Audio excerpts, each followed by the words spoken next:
Escuela de Rodaje para TV.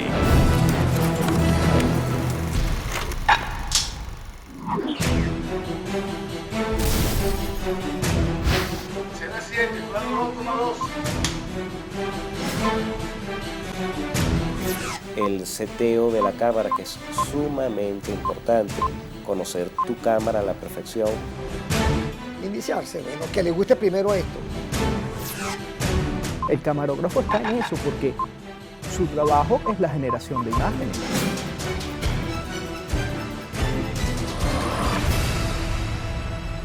En este capítulo de Escuela de Rodaje TV hablaremos acerca de la labor que realizan los camarógrafos en la televisión. Escena 7, plano 1,3. Un camarógrafo es el comunicador audiovisual encargado de tomar las imágenes que son proyectadas a través de nuestras pantallas.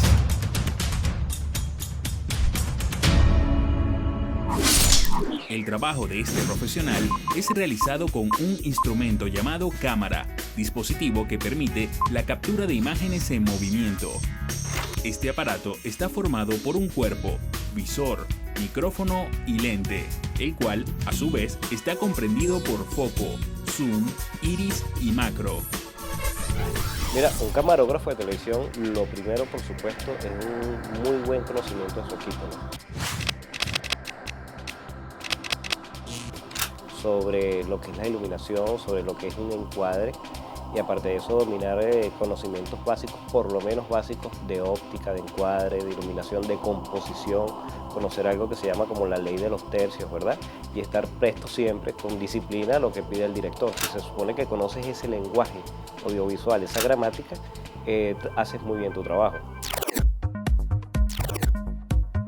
De repente al sonidista no se le ocurren cosas desde el punto de vista de cámara, porque no son camarógrafos. En cambio, los camarógrafos entran en un lugar y tú los ves que ellos hacen así, parecieran Terminator o un policía cuando está en una investigación que trata de ver todo. Así hacen los camarógrafos. ¿Por qué? Porque lo que están es viendo puntos de vista. Se están imaginando encuadres. ¿Qué tal si la cámara estará aquí, si la tuvieses aquí, si la tuvieses de este lado, si la pones aquí, si lo pones a él hablando y la cámara está atrás? O sea, el camarógrafo está en eso porque su trabajo es la generación de imágenes. Nos iniciamos con películas blanco y negro, así como esto. Y después, como a los 4 años, vino esta misma película, pero a color. Esta película trae su cinta de sonido aquí al lado. Y estos huequitos que están aquí son los que arrastran la película, las cámaras de la época, pues, que las llamaban CP y pesaban tanto como estas de ahora, pues. Un camarógrafo debe conocer y dominar los principios básicos de su arte, planos, movimientos de cámaras y encuadres. Estos son los que hacen posible la comprensión del mensaje construido a través de una secuencia de imágenes. El lenguaje audiovisual se compone de una secuencia de planos que van desde un gran plano general, un plano medio, largo o corto, un plano americano, un primer plano, un primerísimo primer plano y los planos detalle.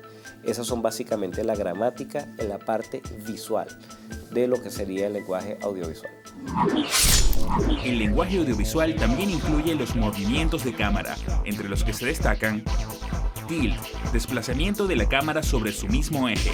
Tilt up sería hacia arriba. Tilt down hacia abajo. Dolly es el movimiento que consiste en desplazar la cámara en línea recta. Dolly in hacia adelante.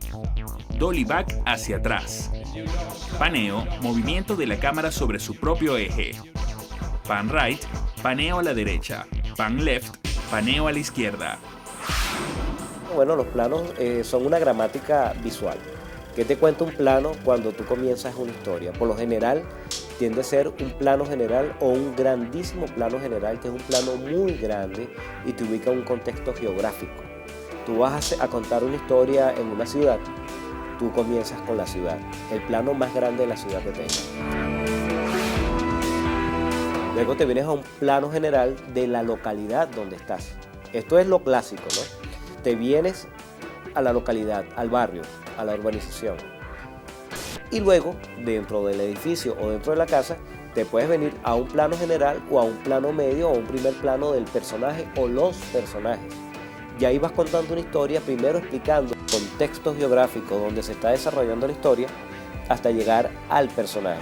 Después el personaje o los personajes, dependiendo de las acciones, se dividen en planos medios, planos generales, dependiendo de si hay diálogo, si hay acciones muy detalladas. Si hay acciones muy detalladas, te vas justamente a los planos detalles para agarrar, por ejemplo, nuevamente una mano, agarrar el pomo de una puerta que se abre, el teclado de una computadora, la perilla de un radio que está cambiando de sintonía, y nuevamente a los planos medios y a los planos generales del personaje que te describen el personaje. No solamente el primer plano, te describen su contextura,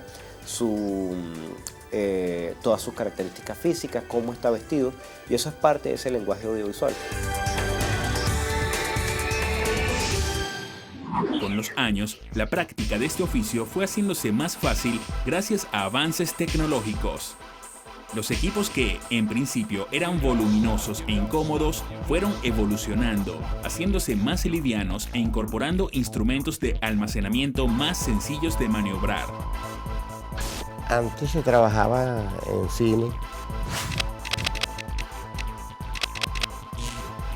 Era material de 35 milímetros, había un material de 16 milímetros, que era un reversible, que tenía un revelado más rápido, que era para hacer los noticiarios, e inclusive exteriores de las novelas se realizaban con ese tipo de material de reversible porque tenía un revelado más rápido.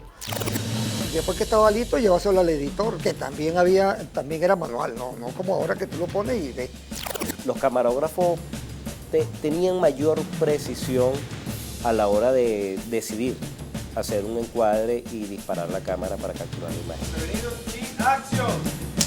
No se podía repetir, te daban esto para hacer por lo menos 4 o 5 noticias, ¿entiendes? Y te deformaban un lío si te pasabas.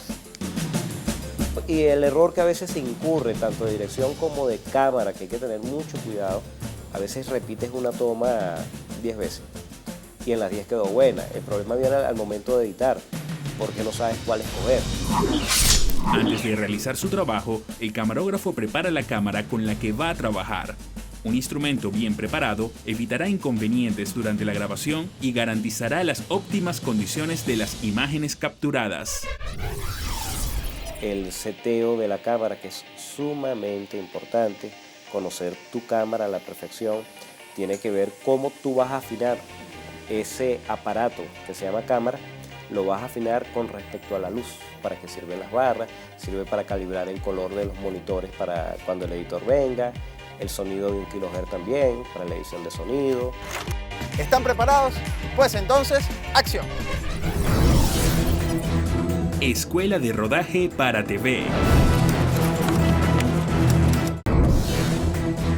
Escuela de Rodaje para TV.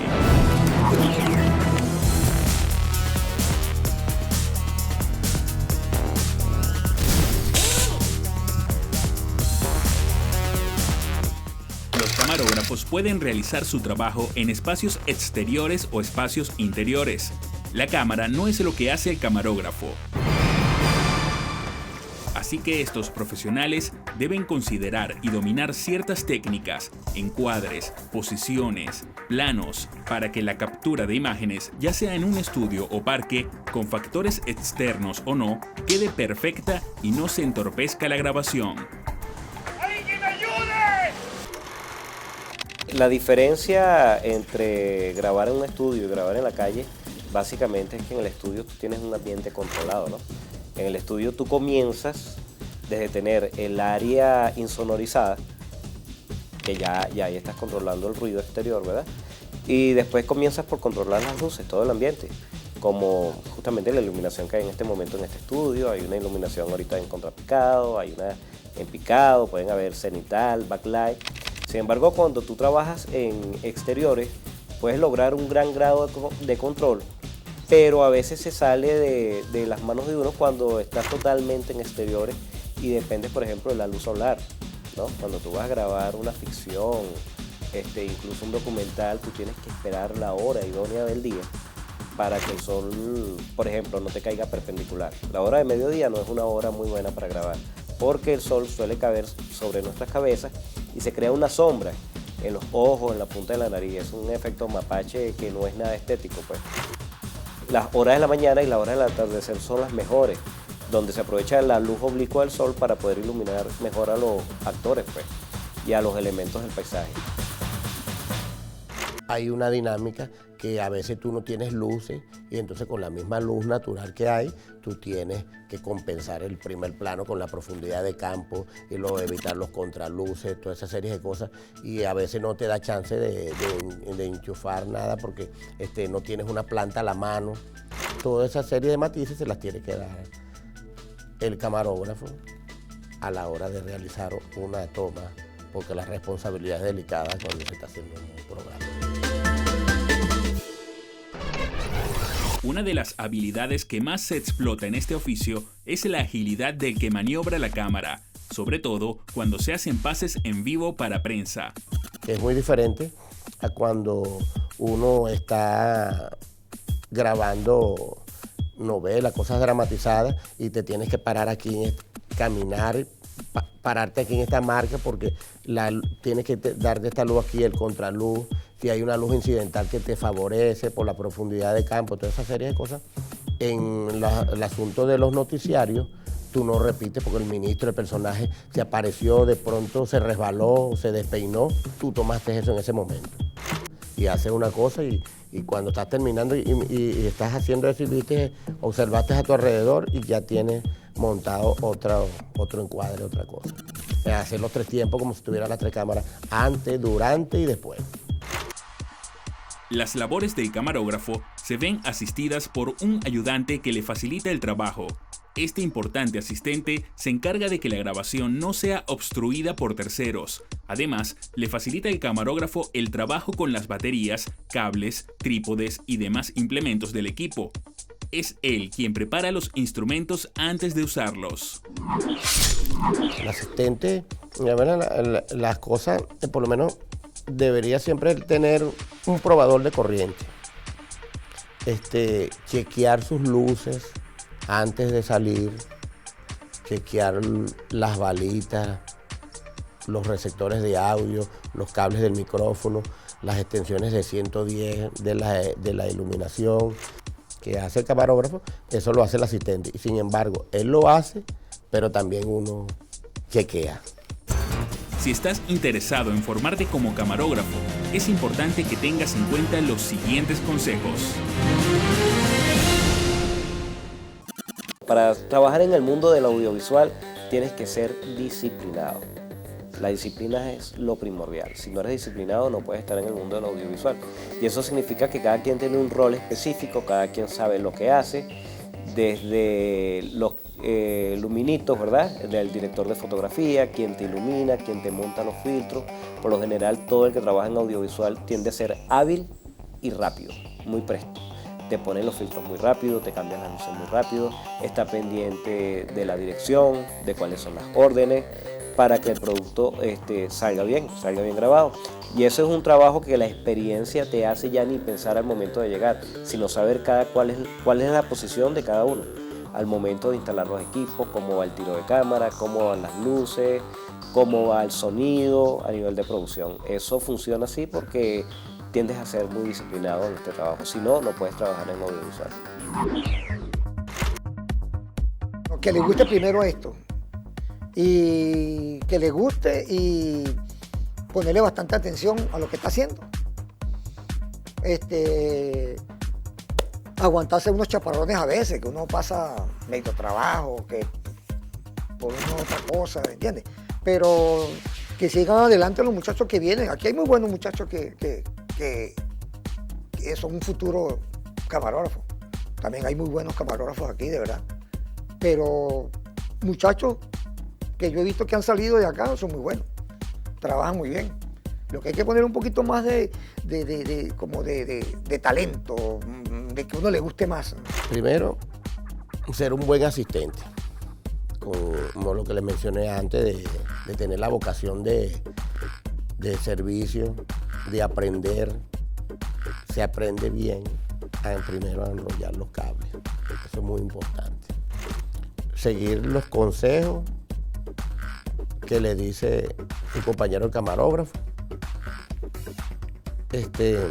También, cuando tenga la oportunidad, utilizar algún manual que tenga la suerte que se lo consigan.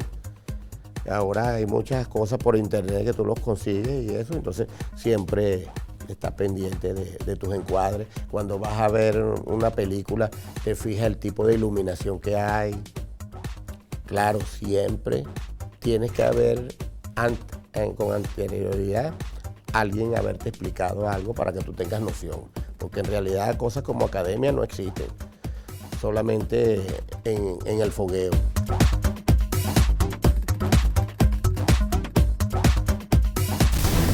Escuela de Rodaje para TV. Escuela de Rodaje para TV.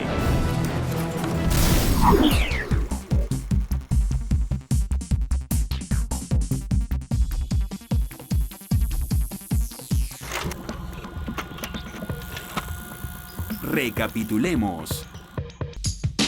Como camarógrafo, debes repasar los siguientes pasos antes de realizar una pauta o grabación. Paso 1. Comunícate con la productora o productor para solicitar toda la información necesaria de la grabación, esto es, lugar, hora y planos requeridos. Paso 2. Verifica que la cámara funcione correctamente y tenga todos sus valores iniciales en 0, brillo, iris, desenfoque. Paso 3. Si la pauta es en espacios exteriores, confirma que cuentas con los complementos necesarios, como baterías y rebotadores de luz.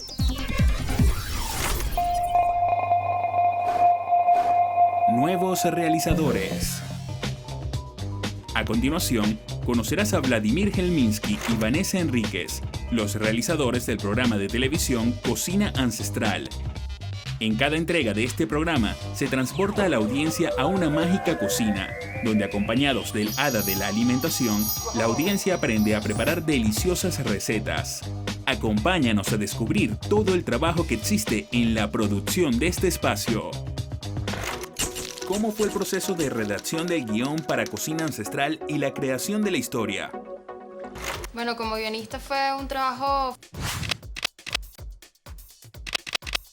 Fue un reto, fue muy interesante hacer ese trabajo para mí porque bueno, es algo que siempre he querido hacer, lo he hecho antes pero lo había hecho poco, ya esto fue una responsabilidad más grande y bueno, me encargué, o sea, la idea fue fluyendo, pues primero teníamos una idea de que el protagonista era solo el niño, o sea, como que el niño Eros hablaba con la cámara y de repente salían del libro Maya y salía otro muchacho que era como la magia del libro, ¿no? Pero esa idea fue mutando hasta que llegamos a lo que fue ya la cocina, ¿no? Que es un tío, la hada de la alimentación que es Maya y el niño, ¿no? Básicamente comencé buscando las recetas. Eso fue una investigación en todos lados, tanto en libros de cocina, tanto antigua, incluso cocina así de indígena y todo ese estilo, hasta buscar en internet, buscar libros de Quechavabat, libros naturistas. Como la idea era también que las recetas fueran venezolanas, era algo complicado, ¿no? Porque no tenía que ser 26 recetas y no eran almuerzos, sino que eran meriendas, desayunos o cenas. Tenía que ser algo sencillo. Entonces, bueno, partiendo de ahí tomé varias recetas venezolanas sencillas. ¿En qué consistió el plan de rodaje? El rodaje consistía en 10 días. Los primeros 5 días teníamos que realizar todas las recetas ya en la cocina como tal. Ahí ya estaba todo el equipo grande. Ahí, bueno, la idea era que grabáramos 5 o 4 recetas al día. Tenía que irme ajustando a eso, pues ahí viendo cuáles eran las mejores recetas. Por ejemplo, también nos pasaba, como es un programa de cocina, no sé, que los cambures ya estaban negros o no sé, o estaban muy verdes. Entonces teníamos que esperar ajustarnos a eso, también a los alimentos, no solo al personal, a los actores, sino que también estar pendiente de que todo estuviera en su punto, ¿sabes? Las verduras, las frutas, que todo estuviera bonito para el instante en el que se iba a grabar. ¿Cómo fue la experiencia de dirigir Cocina Ancestral? Bueno, mi trabajo como director consistió básicamente en estar seguro de que en las 3 cámaras que habían estaban los planos que se necesitaban, pues. Yo tenía un monitor donde podía ver una sola cámara, pero las otras 2 yo tenía que como que ir corriendo de una y otra y ver desde lejos el otro monitor, pues. Y bueno, y ver que estuviese la naturalidad, pues, en el talento, pues. ¿Sabes? Que no solo fuera la parte técnica de las cámaras, sino que de verdad se comunicara, que todo estuviese bien dicho. Ah, ¿eso es un huertito? Sí. Aquí tengo que agarrar un perejil. Bueno, como asistente de dirección en la cocina ancestral, más que todo era, bueno, acompañar al director en su labor. Básicamente hacer que se cumpliera el plan de rodaje que ya habíamos predeterminado anteriormente. Y bueno, estar pendiente de que todas las recetas se llevaran a cabo de la forma correcta. También tener un orden en todas las recetas que se iban a hacer. Por ejemplo, tener todos los ingredientes listos ya para el día de rodaje. Por lo menos hacíamos 5 recetas, tenían que estar ya los ingredientes siempre andando. En conjunto con la productora, yo me encargaba de que eso estuviera perfecto, ¿no? Además de eso, bueno, también tenía que estar pendiente de que todo estuviera en su lugar. Ya eso era más que todo un trabajo como script. También de la continuidad del vestuario, que el vestuario correspondiera al intro, que eso lo grabamos posteriormente. Y bueno, eso, estar ahí pendiente de que todo se realizara en su momento. Yo era como, sabes, la dictadora del set, la que siempre tenía mala cara, pero era por eso, porque quería siempre que todo se diera a la perfección y que cada quien estuviera cumpliendo su labor y para que todo fluyera, ¿no? Porque teníamos poco tiempo y era muy importante que todo se diera en su momento. ¿Cómo fue la postproducción? Bueno, la postproducción, básicamente el paquete gráfico lo mandamos a hacer con una gente nuestra de confianza que se llama Phantom Studios, que son muy buenos en 3D y queríamos eso, demostrar en el empaque gráfico esa parte internacional, pues que no se vieran solo elementos venezolanos, pero también se ve una pirámide maya y se ven otros elementos que son como internacionales que nosotros queremos traer porque nosotros de alguna manera estamos todos relacionados, ¿no? Teníamos mucho material, grabamos en cinta, entonces había que digitalizar primero todo ese material y bueno, fue un trabajo fuerte sí, para comenzar y ya tener todo listo para arrancar. Y bueno, básicamente fue sencilla la parte ya de unirlo, de hacer la dinámica de los planos, ¿no? De intercalar planos general con los planos detalles, cuando están cortando, bueno, planos detalles de eso. Bueno, mi consejo para todos los que quieren entrar en este mundo audiovisual es mucha constancia, mucha responsabilidad y estar muy atento a todos los detalles. Creo que si tú tienes una labor como asistente de dirección, como script, como vestuarista, como lo que sea, tienes que hacerlo bien, tienes que dedicarte el 100% a eso. Entonces, aparte, ya cuando tú tienes esa responsabilidad y tú de verdad le entregas todo ese cargo, creo que ya también puedes estar atento a lo que pasa también a tu alrededor, ¿no? No interferir en el trabajo del otro, pero sí estar atento a todo, ¿no? Y eso hace que una producción fluya y que cada quien esté en lo suyo, eso es muy importante. ¿Qué consejos le darías a las personas interesadas en realizar una producción audiovisual? Uno de los consejos que le pudiera dar a cualquier persona que se vaya a enfrentar a un proyecto como este, audiovisual, bueno, uno es que tener un productor excelente. O sea, no puedes ir al set sintiéndote cojo en producción, pues el productor tiene que ser muy bueno para que transmita tranquilidad a todo el mundo. O sea, si bien sabemos que en el mundo de los PNI todos tenemos que hacer de todo, oye, la cabeza de producción tiene que ser muy organizada, ¿sabes? Y tener un buen productor es clave.